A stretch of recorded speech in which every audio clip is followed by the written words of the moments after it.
The coin hit the floor before Maisie could catch it. It rolled beneath the boots of 3 large men, spun once on its edge, and settled somewhere under the heavy oak table in the far corner of the tavern. The table she had been told, since her very first night working at the iron hearth, never to approach without reason. She approached anyway. The tavern was loud that evening, the way it always became when the first snow of the season pressed against the shuttered windows and drove men inside seeking warmth and ale. The fire in the central hearth crackled and spat, throwing orange light across the low-beamed ceiling. The smell of roasting meat, wet wool, and spilled drink hung thick in the air. Maisie moved through it all like water finding gaps between stones. Quick, practiced, invisible. She was good at being invisible. At 23, she had the kind of face people forgot immediately after looking at it. Plain, her mother had called it, not unkindly. Useful, Maisie had decided on her own. A plain face meant no one looked twice. No one looking twice meant she could hear more than she was supposed to, see more than anyone realized, and survive in a place like Dunbar, a border town that belonged to no lord in particular, and to every dangerous man in general. She crouched near the table, fingers reaching under the rough edge, searching the filthy floorboards for the coin. That was when she felt it. Not saw. Felt. Her fingertips grazed something beneath the central plank of the table, something that did not belong to the wood. Cool metal. A deliberate shape. Smooth curves and sharp angles pressed into the underside of the table with careful, patient craft. Maisie's breath stopped. She knew what she was touching. She had seen one before, only once, the night her older brother had died wearing one strapped to his chest. A pressure plate, spring-loaded, wound tight and waiting. She pulled her hand back slowly, carefully, the way one pulls a hand from a sleeping animal's mouth. Her heart was hammering so loudly she was surprised the men above her could not hear it. She rose with the coin in her palm, smoothed her apron, and turned toward the door, because that was the moment it opened. The entire tavern went quiet. Not the gradual hush of men noticing something. The immediate swallowed silence of men who recognized something they feared. He filled the doorway the way mountains fill a horizon, not by force, but by simple, undeniable fact. Leander, alpha king of the northern packs, stood at the threshold of the iron hearth, with snow melting on the shoulders of his dark fur-lined cloak, and the cold still coming off him in waves. He was taller than Maisie had imagined from the stories, broader across the shoulders than the frame of the door comfortably allowed. His hair was dark, pushed back from a face that was all hard angles and quiet authority, the kind of face that had forgotten how to ask for things and simply expected them to appear. He was not wearing a crown. He did not need one. 2 guards entered behind him, and a third followed, a woman with a long gray braid and the careful eyes of someone paid to watch exits. They moved with the rehearsed ease of people accustomed to entering rooms where everyone else immediately became a problem to manage. Leander's gaze moved across the tavern once, catalogued, dismissed. Then his eyes found the far corner table, the one with 3 men already seated, the one with the thing underneath it, and he moved toward it. Maisie's legs moved before her mind finished the sentence it was trying to form. She stepped directly into his path. She heard the guards shift behind him, heard the leather creak of a hand finding a sword hilt. The woman with the gray braid stepped forward with a sound like a warning. But Maisie looked up at the Alpha King, at the startled, almost offended expression crossing his face at being stopped by a woman who barely reached his shoulder, holding a coin and an empty tray. And she said it quietly, fast, the way you say something when you know you only have one breath to say it. Don't sit there. Look under your table. The silence in the tavern became a different kind of silence. Leander did not move. He looked at her, really looked at her. Not the way men usually looked at serving girls, which was to look through them, but with the focused, assessing gaze of someone recalibrating what they thought they understood about a situation. "Step aside," said one of the guards behind him. A hand closed around Maisie's arm, and she felt herself being pulled back with firm, controlled force. "Wait." One word, but it came from Leander, and the guard released her arm as if it had become briefly hot. The Alpha King studied Maisie's face for a long moment. She was aware of how she must look. Flour still on one cheek from the kitchen, hair escaping its braid in several directions. Knuckles white around the empty tray, the coin still clutched in her other fist. She was aware that the three men at the far table had gone very still. She was aware that she might have just made a tremendous mistake. "Under the table," Leander repeated, his voice low and even, as if testing the words for weight. "Yes," Maisie said. "Center plank. You need to see it before you sit down." Something shifted in his expression. Not softness. Exactly. More like the narrowing of a man who has lived long enough to know when truth sounds different from performance. He held her gaze one beat longer. Then he turned to his guard. A single nod. The guard moved to the table. The three seated men rose abruptly, and that movement alone, that guilty reflex toward the door, told the room everything. Maisie watched the guard crouch, watched him go still, watched him look up at Leander with an expression she had never seen on a soldier's face before, something between relief and horror. "My lord," the guard said carefully. "She's right." The three men ran. They did not get far. In the chaos that followed, guards giving chase, the tavern exploding into noise and movement, the innkeeper shouting, a bench overturning with a crash. Maisie stood very still in the middle of the room, holding her tray, watching two of the three men be pulled back through the door within moments. The third had gone through a window. She could hear the cold outside swallowing his footsteps. When the room settled into a breathless, uncertain calm, Leander turned back to her. He stood 3 feet away. Up close, he was even more overwhelming. Not because of size alone, but because of the stillness he carried. Like a fire that had learned to contain itself. "Who are you?" he asked. "Maisie," she said. "I work here." "I can see that." His eyes moved briefly to the flower on her cheek. "How did you know?" She opened her palm and showed him the coin. "I dropped this. When I reached under to find it..." She stopped, steadied. "I recognize the mechanism. I've seen one before." "Where?" She looked at him directly. "On my brother. The night someone put one of those on him and sent him to do a job he didn't understand." The Alpha King was quiet for a long moment. Around them, the tavern had not quite recovered its noise. People were pretending not to listen with extraordinary effort. "Your brother," Leander said. It was not a question, but it left a space for her to fill. "He's dead," Maisie said. 2 years ago." Something moved behind his eyes. Not pity. She would have resented pity. Something older than that. Something that looked briefly like recognition. He reached into the fold of his cloak. She expected coin, payment, dismissal, the end of the interaction. Instead, he held out his hand, and resting in his palm was a small iron disc, no larger than a thumb, stamped with a symbol she did not recognize.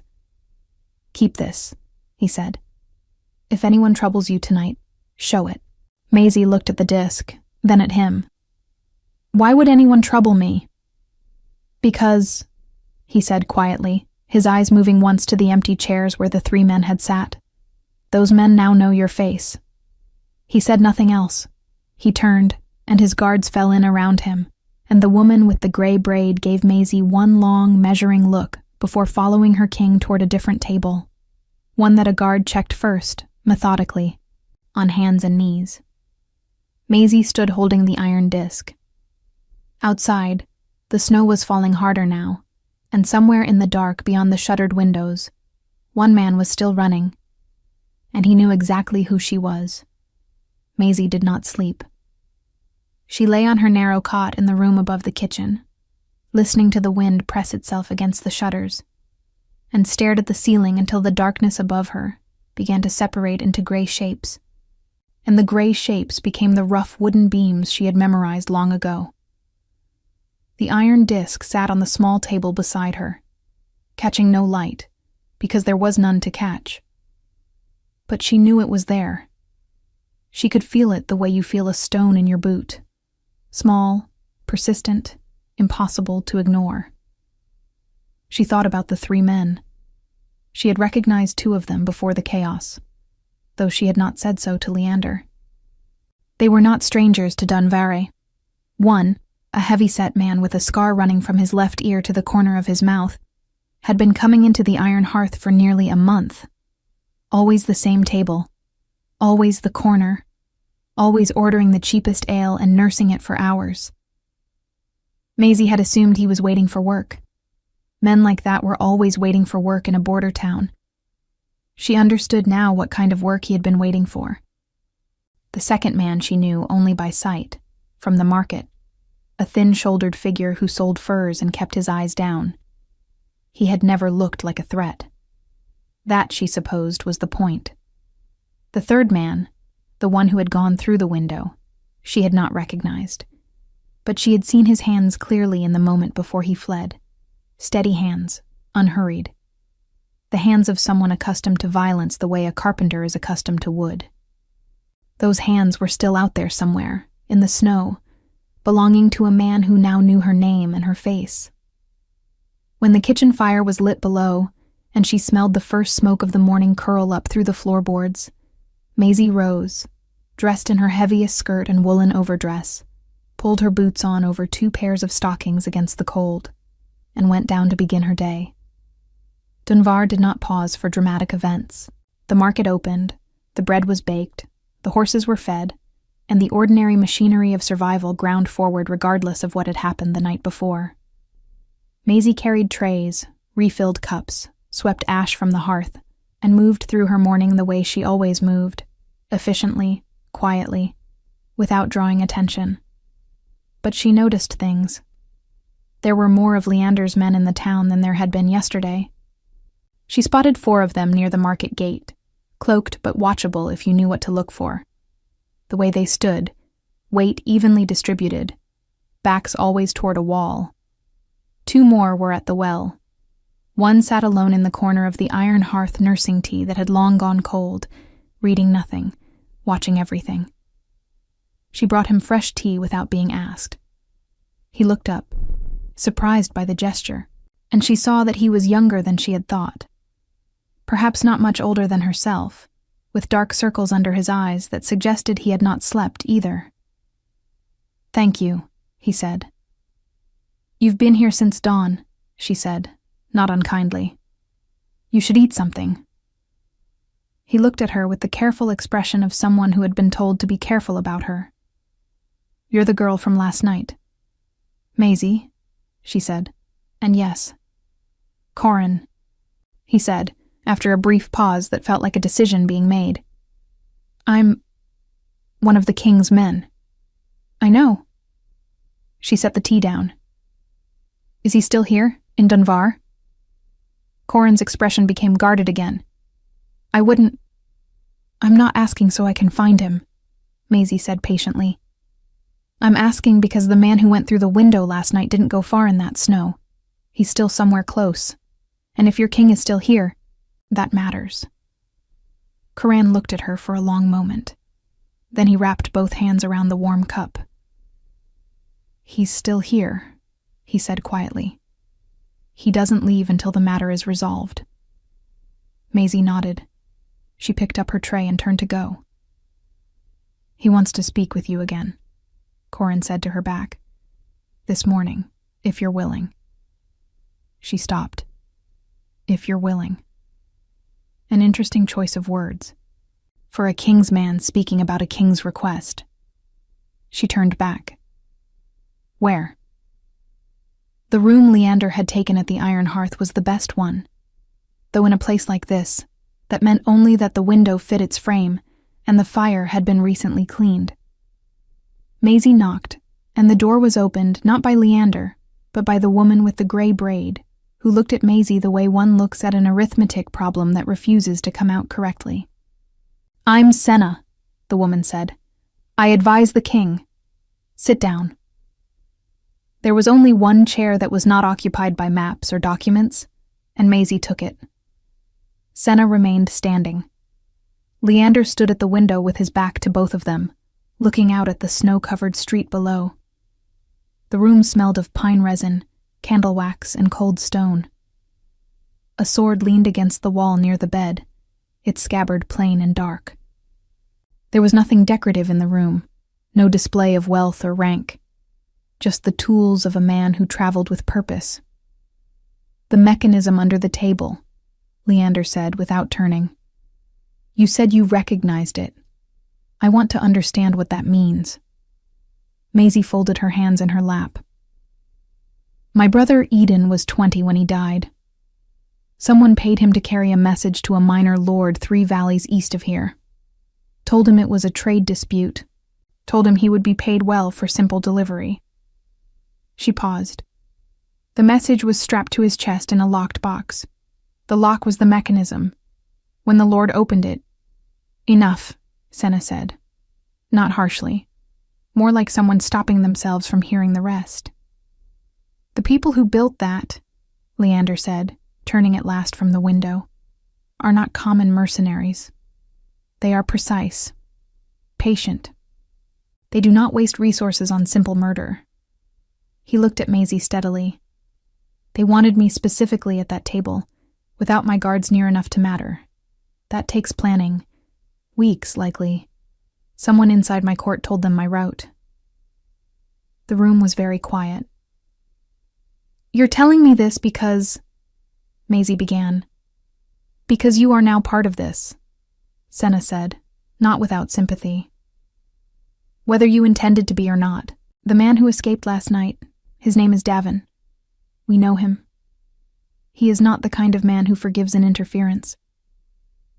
Maisie looked at the iron disc she had placed on her knee. "You said to show this if someone troubled me." "That was before we knew it was Davin," Senna said. Leander crossed the room and sat on the edge of the heavy oak table near the window. He was, Maisie thought, the kind of man who probably never fully relaxed. Even the way he sat, seemingly casual, held a coiled readiness. "I'm not going to tell you that you are in no danger," he said. "That would be an insult to your intelligence. You are in danger. Davin is precise and patient, and you have an ordinary life in a small town, which means you are very easy to find." "Then what are you going to tell me?" she asked. Something passed briefly across his face. She could not name it, but it softened the hard lines of his jaw by the smallest fraction. "I'm going to tell you," he said, "that I don't leave debts unpaid." Senna made a small sound that might have been agreement, or might have been warning. Maisie could not tell. "I saved your life," Maisie said carefully, "and now mine is at risk because of it." "Is that the debt you mean?" "Yes." "So what does that mean, practically speaking?" Leander looked at her with those steady, unreadable eyes for a long beat. Then he said, "It means you're not staying in Dunvar." The word no formed immediately in Maisie's throat. She could feel it there, solid and certain. She had not left Dunvar in 4 years. She had her work, her small room above the kitchen, the grave outside town where Eden was buried under an oak tree that had been small when he died and was somewhat larger now. She had her routine, which was modest but entirely hers, which mattered more than people who had never had nothing could understand. But Davin had steady hands and a patient nature, and the only family she had left was already under that oak tree.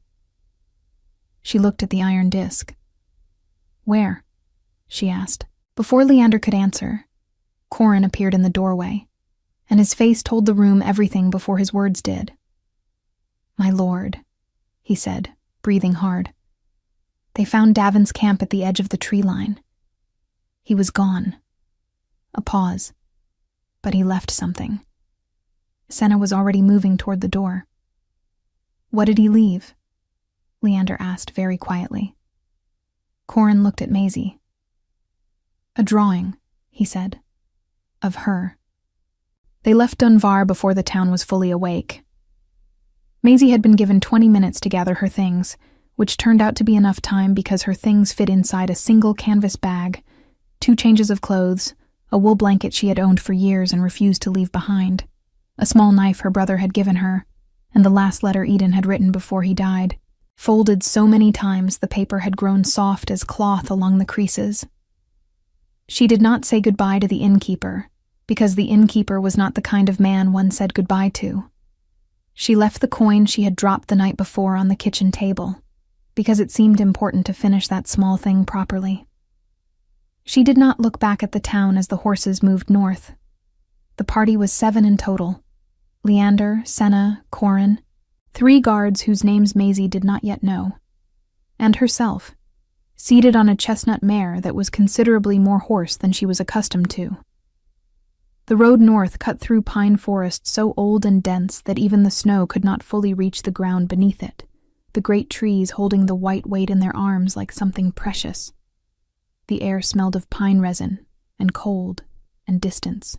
Maisie's breath came in small visible clouds, and her fingers, even inside her gloves, grew stiff within the first hour. No one spoke much. That suited her. She watched Leander from behind, the way his horse moved easily beneath him.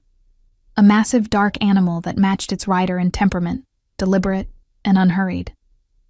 He rode with the particular stillness of someone who had spent so much time on horseback that the movement had become simply another form of standing still. He spoke occasionally to Senna, who rode at his left, their voices low enough that Maisie caught only fragments. Corin rode beside Maisie. He was, she had decided, the least intimidating person in the group, which made him the easiest to talk to. He had the slightly rumpled quality of someone clever, who had not yet fully grown into his own authority. Younger than the other guards, quicker to speak, more willing to answer a question honestly, rather than deflect it with careful silence. "How far is it?" she asked him, when the forest thickened and the road narrowed to a single track. "Grey Fen Hold? 4 days, if the passes stay clear." He glanced at the sky, which was the color of old pewter. "Possibly 5. And what is Grey Fen Hold, exactly?" Corin considered his answer with visible care. "The king's seat in the north. It's not the largest of the Pact territories, but it's the one he keeps himself. The others are managed by his lords." Another pause. "It's safe. If anywhere is safe, it's Grey Fen. If anywhere is safe." She noted the qualification. "You don't fully believe that," she said. Corin looked at her sideways. "I believe it's the most defensible position available, which is not exactly the same thing, but is close enough to be going on with." Maisie almost smiled. Almost. "Tell me about Davin," she said. Corin's expression shifted into something more careful. "I'm not sure I should. I have a drawing of my face in his camp," she said. "I think I've earned at least some information." He was quiet for a moment, the horses moving softly through the snow. Then, "Davin has been an instrument for hire for about 10 years. He isn't loyal to anyone in particular. He goes where the payment is significant enough. But whoever hired him for this is not small. The mechanism under that table, the weeks of positioning, the man inside the court who leaked the rote." Corin shook his head. "This is organized. Old money. Old grudges. Someone who has been waiting for the right moment for a long time. Who hates the king that much?" Corin looked ahead at Leander's broad back. "That," he said quietly, "is what we are trying to determine." They made camp that first night in a hollow between 2 ridges where the wind could not find them easily. The guards built a fire quickly and efficiently, and Senna produced dried meat, hard bread, and something hot from a flask that she offered to Maisie without comment. It was spiced and warming, and Maisie drank it gratefully. Leander sat across the fire from her. He had barely looked at her directly since they left Dunvar, Not coldly, simply with the focused attention of a man managing several problems simultaneously. But now, with the camp settled and the darkness pressing in from the forest on all sides, he looked across the flames with the directness she was beginning to recognize as simply the way he did things. "You managed well today," he said. "I rode a horse," Maisie said. "It isn't much to manage." "You left everything you had without complaint and kept pace without slowing the party." He paused. Most people would have asked more questions, argued, required reassurance. Would that have changed anything? No. Then it would have been a waste of time, she said. "I'm practical." Something shifted in Senna's expression across the fire, a fractional movement of her mouth that Maisie could not interpret. "Your brother," Leander said, and the word landed carefully, respectfully. "Eden, how old were you when he died?" 21, she said. "He was my only family." "I'm sorry. Are you?"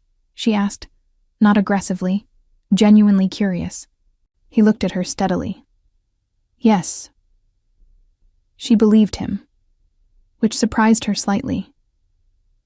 Kings in the stories she had grown up with were sorry about things in the abstract, collective way.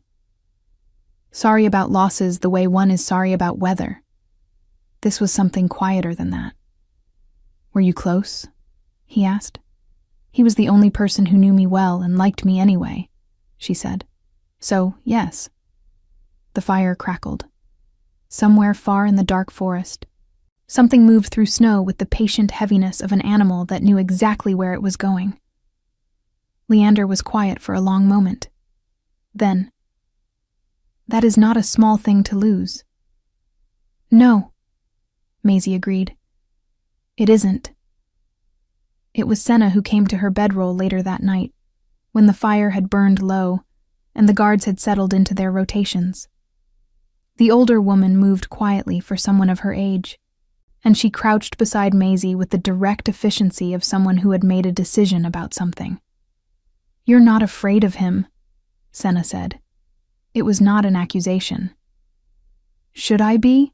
Maisie asked. "Most people are." Senna's gray braid fell over one shoulder. Up close, her eyes were sharp and dark and extremely tired. "It makes him... He finds it difficult to speak plainly with people who are performing deference at him." "You don't do that." "Is that a problem?" "No," Senna said.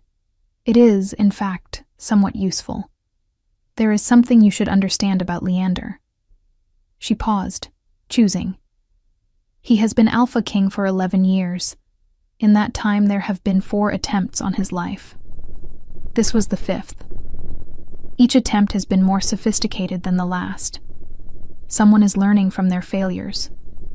Her voice was even, but her hands, Maisie noticed, were not quite still.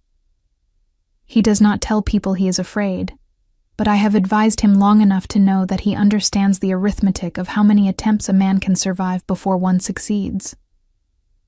Maisie absorbed this. "Why are you telling me?" Senna looked at her with those sharp, tired eyes.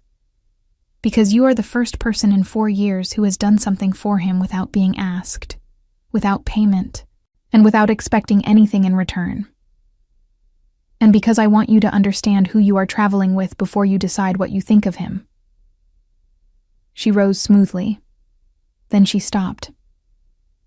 "Also," she said without turning back, "the name of the man we believe is funding Davin, the man behind all 5 attempts." A pause that had weight in it. "His name is Roderick. He was Leander's father's most trusted advisor. And 3 days ago, we received word that he is currently moving north." The cold from the forest seemed to reach straight through the canvas of Maisie's bedroll and press itself against her spine. "Moving north," she said.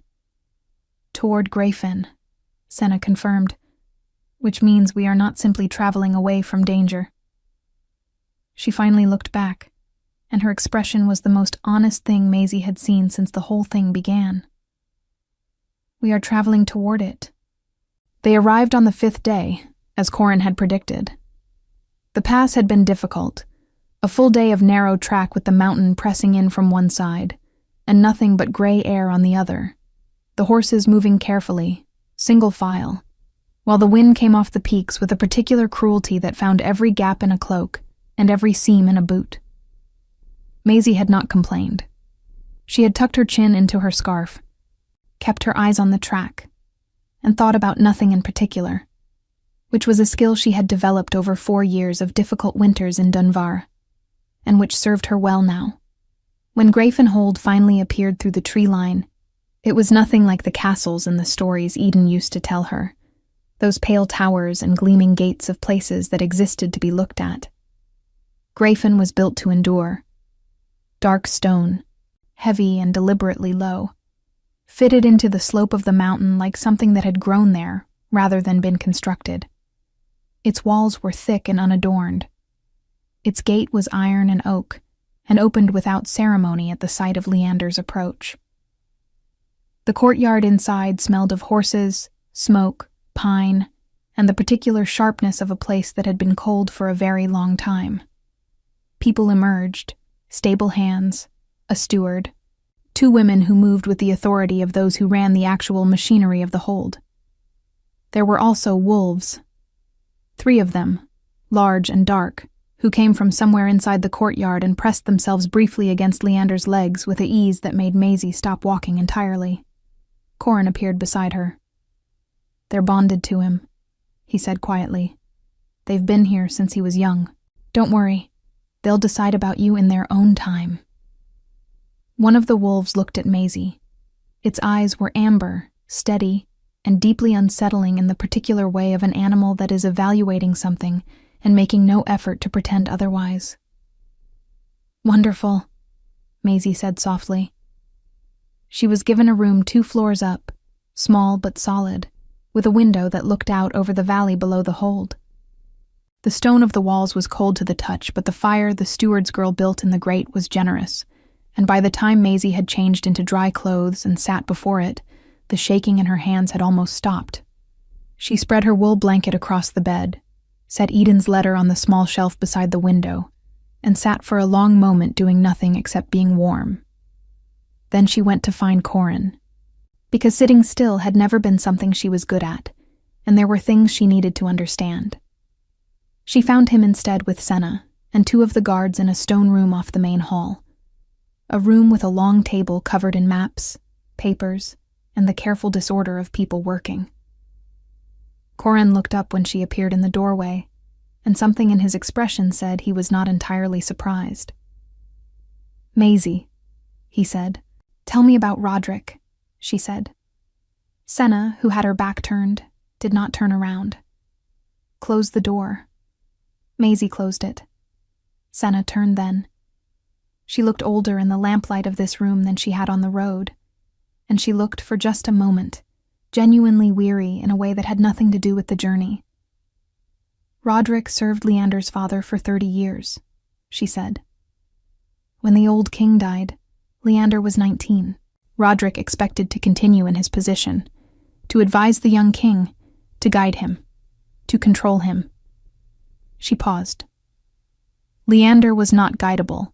He came into his authority early, and he came into it fully, and he had no interest in being managed by the man who had spent 3 decades managing his father. Roderick was dismissed within the first year, respectfully, generously. He was given lands, income, his dignity intact, and she said the last 3 words with a deliberateness that implied they had been a mistake. It was not enough. "It never is," Maisie said, "for men who believe they were owed more." Senna looked at her. "No, it isn't." "What does he want now, specifically?" "The throne. Or, failing that, chaos sufficient to destabilize the Pax. A king who dies without securing succession is—" Senna paused. "The Pax have not had a war between them in 20 years. Leander has held that peace personally.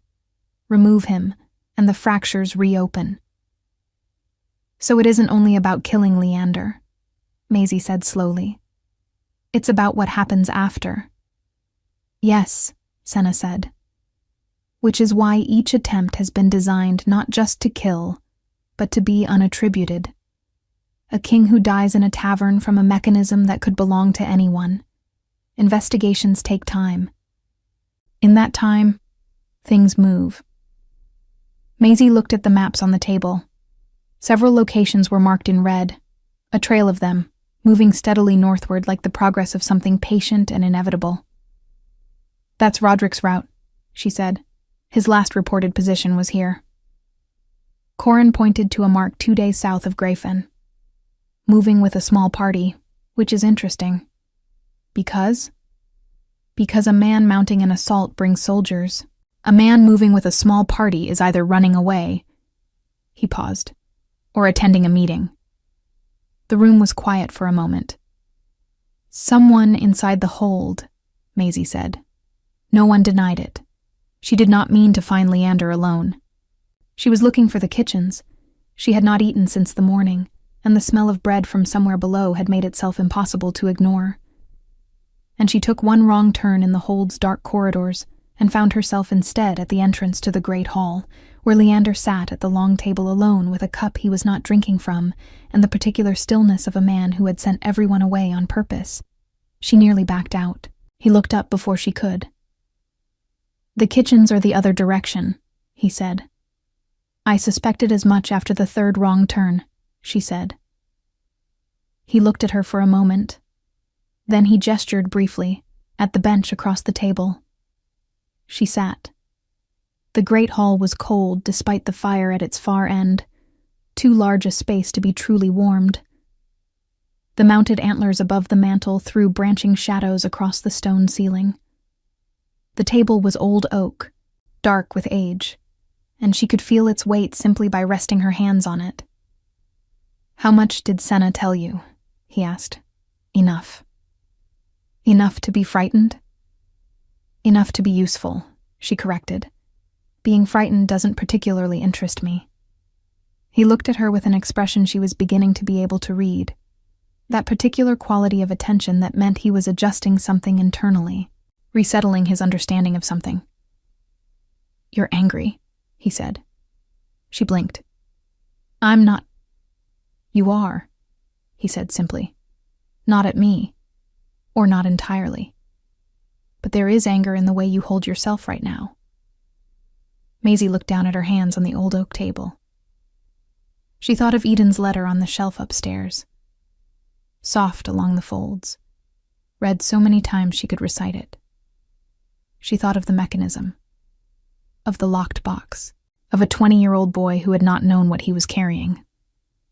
My brother was used, she said carefully, by someone patient and organized who needed a delivery made and didn't care what it cost. He wasn't a target. He was a tool.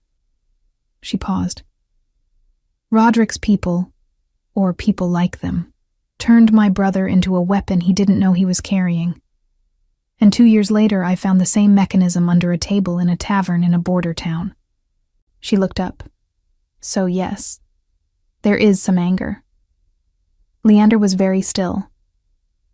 I did not know about your brother's case specifically, he said. I know you didn't.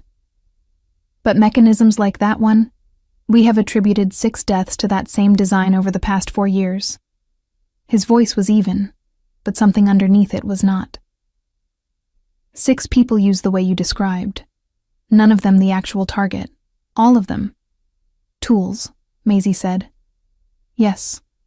The word came out with a controlled force that told her how much he disliked it. They sat for a moment in that shared, specific anger, which was a strange and unexpectedly solid thing to share with a king. I want to be useful here, Maisie said. I know this hold is unfamiliar to me, and I know you have people who are trained for this and I am not. But I notice things. I always have. Eden used to say I could find the one wrong detail in a perfectly arranged room. She met his eyes. Put me somewhere I can observe. I will not interfere with what your people are doing, but I may see something they miss. Leander considered her for a long time. Why? He asked. Not dismissively. as if the answer genuinely mattered. "Because Roderick's people took something from me that I cannot get back," she said. "But I can make sure they don't do it to anyone else." Outside, the wind moved through the valley with a low, sustained sound like a note held too long. One of the wolves padded into the great hall from somewhere, the amber-eyed one, and settled at a distance, watching them both with the calm authority of a creature that had decided to observe. Leander looked at the wolf, then back at Maisie. "Tomorrow," he said, "Senna will show you the hold, every room, every entrance." He paused. "If you see something wrong, you come to me directly, not to the guards, not to Corin, to me." "And if I can't find you quickly enough?" she asked. He reached into his cloak and set something on the table between them. Not the iron disc this time.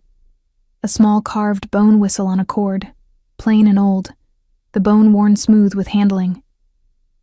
"You'll find me," he said quietly. Maisie picked up the whistle. It was warm from being carried close to his body, and that small, ordinary warmth felt in the cold hall like something significant. She put the cord around her neck without comment. The amber-eyed wolf exhaled a long, slow breath and laid its heavy head on its paws, as if something it had been waiting to see had finally been settled.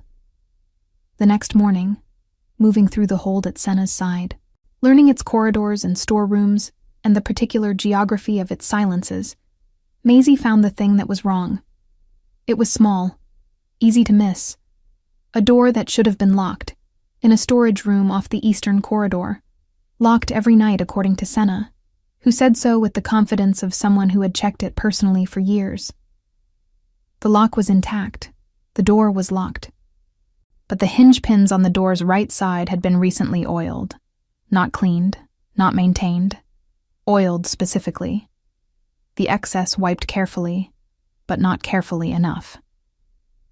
A thin, dark line ran from the top pin to the stone floor. Someone had learned to remove and replace this door without using the lock. Someone had been moving through this corridor at night, in and out, leaving the lock undisturbed as proof of nothing. Maisie stood very still in the cold passage, her hand an inch from the oiled hinge, and felt the shape of it settle over her like something cold and very clear. She reached for the cord around her neck. Leander came within minutes. He arrived without armor, without ceremony, boots unlaced, cloak thrown over a sleeping shirt, which told her he had been resting and had come immediately anyway. He crouched beside the hinge without touching it, and she watched his jaw set in that particular way it had when he was arranging something difficult into order. Senna arrived 30 seconds behind him and stopped in the corridor entrance. She looked at the hinge. Then she looked at Maisie.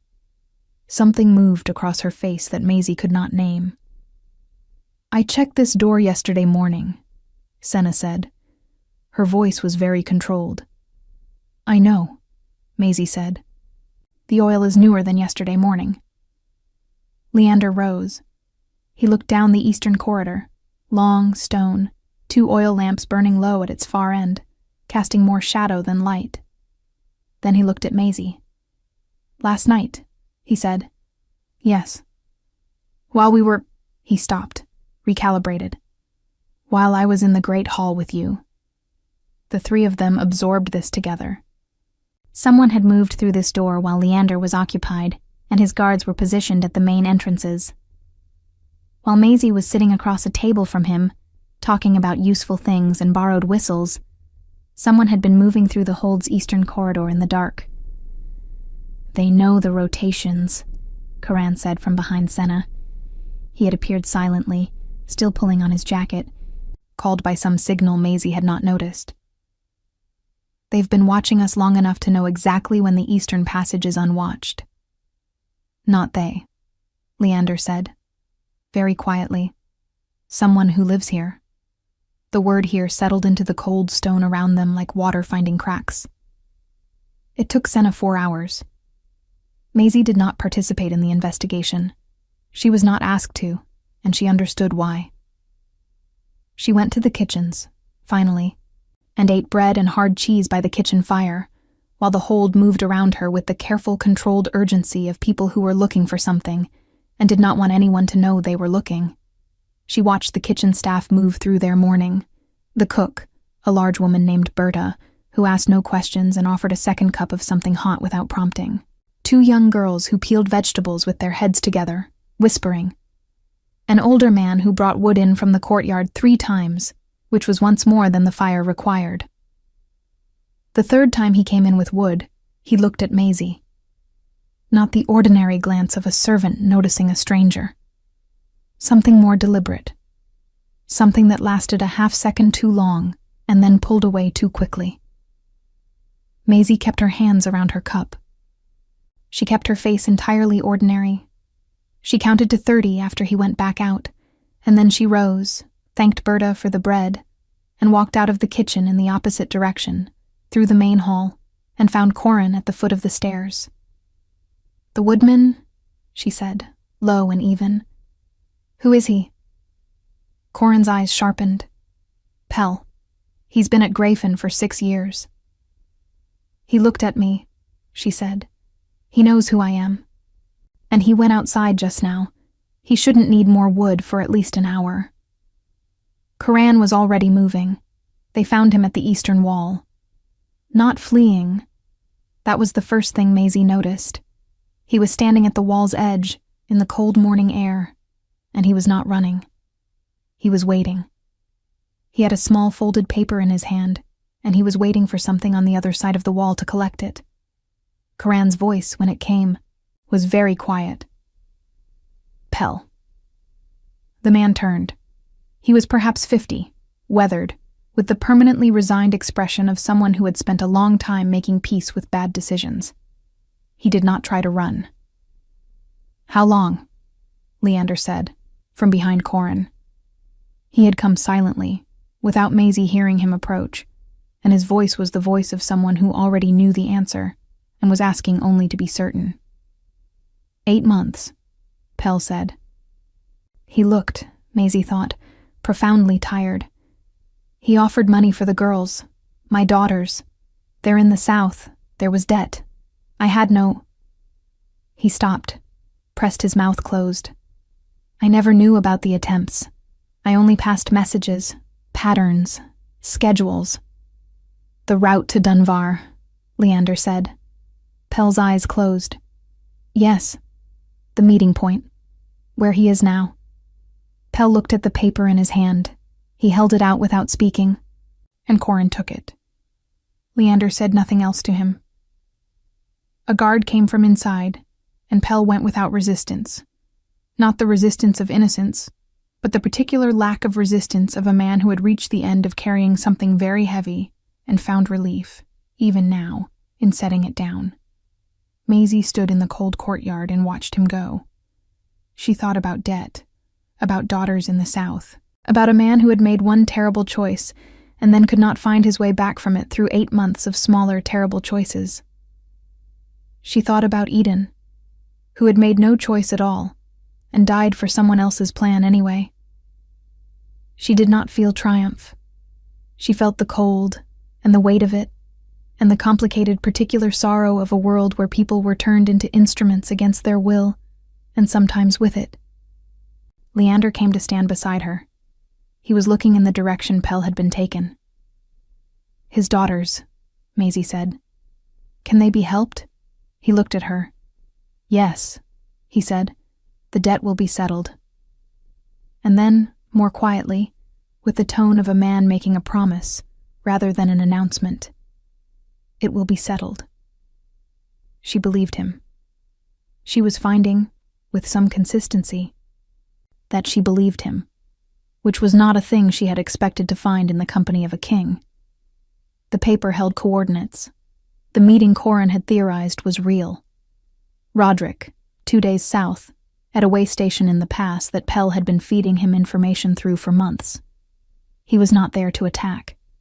He was there to receive a final confirmation before the next attempt. Something more significant than a mechanism under a table. Something that required him to be close enough to move quickly after. They rode out within the hour. Maisie was not expected to come. She came anyway, and Leander looked at her once when she led the chestnut mare out of the stable and mounted without asking permission, and he said nothing, which she took as acceptance. The ride south through the pass was fast and cold, and completely silent. The trees held their snow. The wind had dropped to nothing, as if the mountain itself was holding its breath. Roderick was at the way station when they arrived. He was older than Maisie had constructed in her mind, a slight man, white-haired, wrapped in a fine wool cloak that was too good for a way station and told the whole story of who he believed himself to be. He had 2 men with him. One of them was Davin.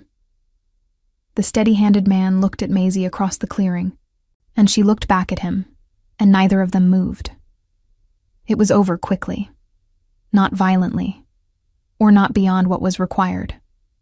Davin's 2 companions were disarmed with the practiced economy of Leander's guards, and Davin himself, after one measured look at the number of people surrounding him, put his hands out and let the iron close around his wrists with the composure of a man who had known this was one of the available outcomes and had decided to accept it. Roderick did not accept it. He stood in the clearing with the particular fury of a man whose dignity had been his primary possession for 30 years, and he looked at Leander across the cold space between them, and he said, "You were never meant to hold this long." Leander looked at him for a long moment. "And yet," he said. Those 2 words, spoken with complete quiet, were more devastating than anything louder would have been. Maisie watched Roderick's face absorb them, and she watched the fury in his expression shift into something older and more final. The expression of a man who has run out of moves and knows it. He was bound and taken with his men. The clearing was quiet. Maisie stood in the snow, her horse's reins in her hand, the cold burning her cheeks, and felt the strange lightness of something concluded. Not happiness, exactly. The specific weightlessness of a thing that has been carried for a long time being finally set down. She reached inside her coat and touched Eden's letter through the fabric. "Found you," she thought, to no one in particular. Or found the shape of it, at least. Epilogue. What remains? Spring came to Greyfen late and all at once, the way it always did in mountain country. 1 week of iron cold, and then suddenly, almost overnight, green pushing up through the old snow in the valley below the hold, filling with the kind of light that made the stone walls look almost warm. Maisie was in the courtyard when it happened. The first genuinely warm morning. Sitting on the stone steps with a cup of tea going cold in her hands, watching the amber-eyed wolf sleep in a patch of sun with the abandoned completeness only animals achieve. She had been at Greyfen for 4 months. The trials had concluded 3 weeks prior. Roderick was stripped of his lands and titles and confined under guard to a monastery 2 territories east. A sentence that Senna had argued for and that Maisie thought was probably correct. Execution would have made him a martyr to whatever remained of his ambitions. Confinement made him simply a man who had lost. Davin and his associates were tried separately. Davin was sentenced to the labor camps in the western mines. The 2 men from Dunvar who had been captured that first night were sentenced as accessories and remanded to their respective territories for local judgment. The man who had gone through the window that first night was found 3 weeks after the events at the way station, in a village to the east, trying very hard to seem like someone who belonged there. He was, it turned out, the least significant of them all, a hireling who knew almost nothing. He was imprisoned briefly and released under watch. Pell's daughters had been found in the south. The debt Roderick had used to buy 8 months of information was settled in full from Leander's own accounts, a fact that Senna had mentioned to Maisie without being asked, in the tone of someone reporting something they believed should be known. Pell himself remained imprisoned. His choice had been real, and its consequences were real. But his daughters were free, and the weight of that was not nothing. Corin had been promoted, which had made him briefly very uncomfortable, and then, Maisie suspected, quietly proud. Senna had slept, for the first time in what Maisie imagined was years, with the look of someone who had set something down.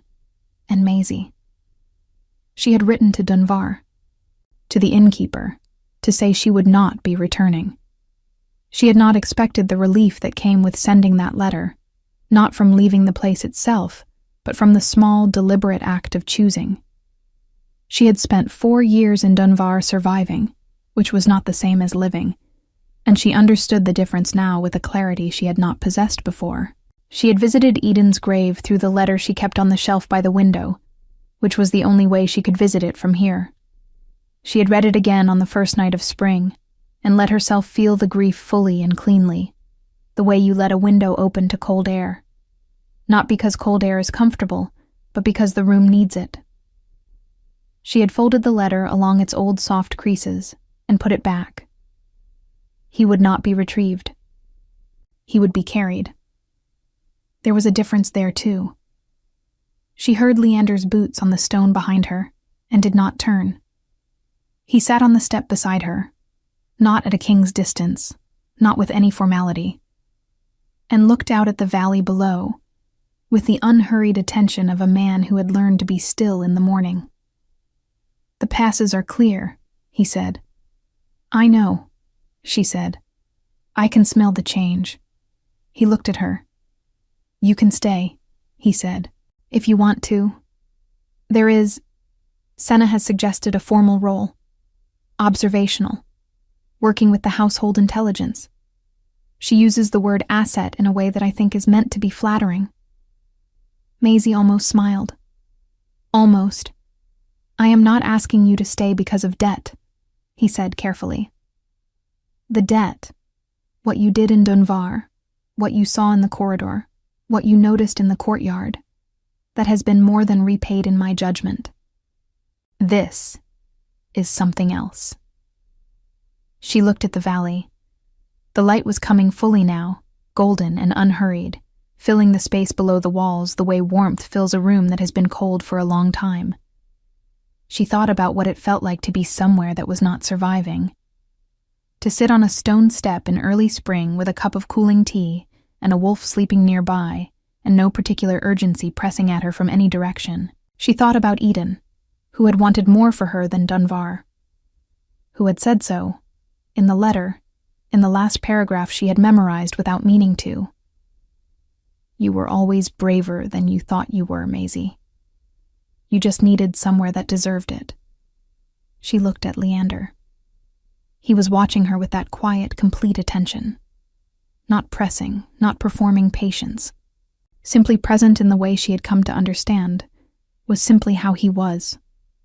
An honest man inside an enormous authority, which was rarer than it should have been. "I'll stay," she said. Something in his face changed. The smallest thing, barely visible. The kind of change a stone wall makes when the sun finally reaches it after a long winter. Not transformation, simply warmth, arriving. "Good," he said. "Just that." The amber-eyed wolf opened one eye in the patch of sun, confirmed that nothing required its attention, and closed it again. The valley filled with light.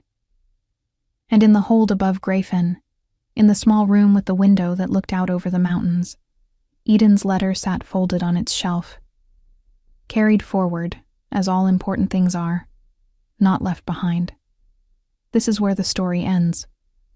Not because nothing else happened, but because what came after was ordinary in the best possible way. Maisie stayed.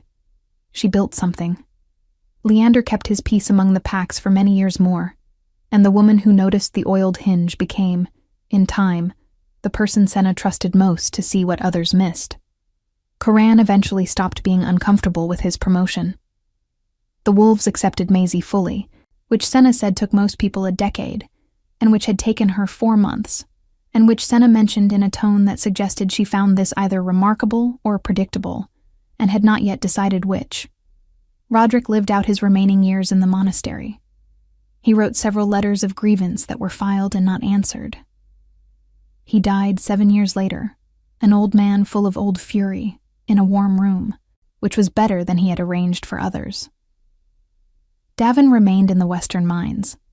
His steady hands found other work. And Dunver continued as border towns always do, loud, cold in winter, indifferent to the people who pass through it. The iron hearth still stands. The corner table is still there. No one sits at it much. Nobody remembers why.